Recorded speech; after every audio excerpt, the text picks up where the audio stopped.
Welcome students, I am Satish Kumar Sinha, physics teacher. Today we are going to discuss the topic rainbow. Rainbow is an example of the dispersion of white light. Rainbow is produced due to the dispersion of white light by tiny droplets of water suspended in the air just after the rain.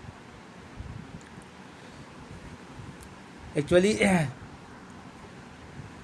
rainbow occurs due to the combined effect of dispersion, refraction, and total internal reflection of light. Just after the rain, a large number of small droplets of water remain suspended in the air. And when the sunlight falls on the droplets of water, the white light disperses into 7 colors. So in this figure, the light which comes from the sun, that is AB ray, when it falls on the rain droplets of water, then at the point B it is refracted because it enters from air to water. And also dispersion takes place because white light that splits into 7 colors, and then it falls at the point C. At the point C of this raindrop, total internal reflection will be takes place, so it reflected back in the same medium. And at the point D, again it will be refracted because it comes from the water to air. So a rainbow is always formed in the direction which is just opposite to the sun, and it is caused due to the dispersion of sunlight due to tiny droplets of rain suspended in the atmosphere. When the sunlight falls on the water droplets suspended in the air, the white light splits into 7 constituent colors. Here water droplets that suspended in the air behaves as a small prism. In the above figure, the ray of light that AB enters the drop at the point B. It undergoes refraction and also dispersion, and it forms a spectrum that is 7 colors within the raindrop.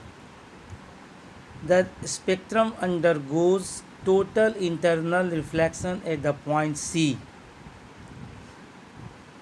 and finally it is refracted out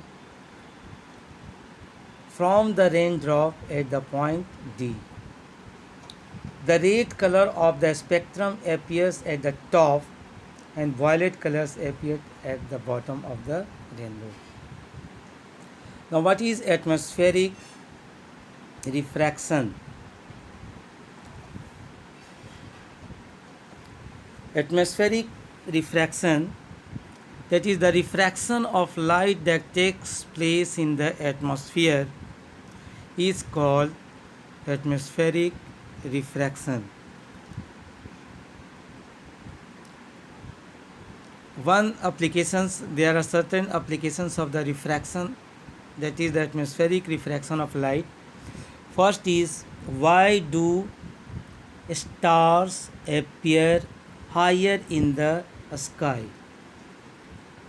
The atmospheric pressure decreases with altitude.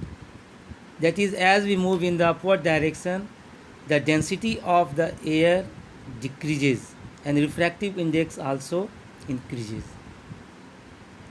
So when the starlight that enters the Earth's atmosphere, it undergoes refraction continuously before it reaches the Earth.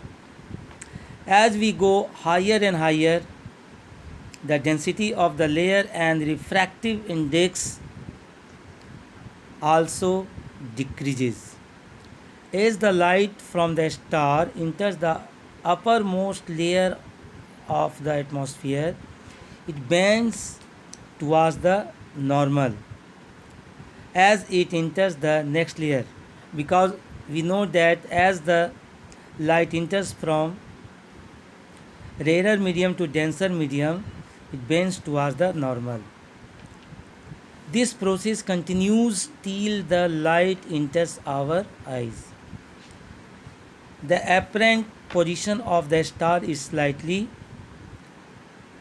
different from its actual position, and the star appears slightly higher than its actual position when viewed near the horizon. The second applications of atmospheric refraction is why do stars twinkle on a clear night? Due to the convection current of air, density of the atmospheric layers changes continuously. Since the stars are very distant, it is far from the Earth, the approximate point size source of light. As the path of rays of light coming from the star goes on decreasing slightly, the apparent position of the star fluctuates. At one moment, the star appears to be very bright, and the other moment, it becomes very dim. The fluctuating image of the stars makes them appear twinkling to the observer. The twinkling of a star is due to the atmospheric refraction of light. Thank you.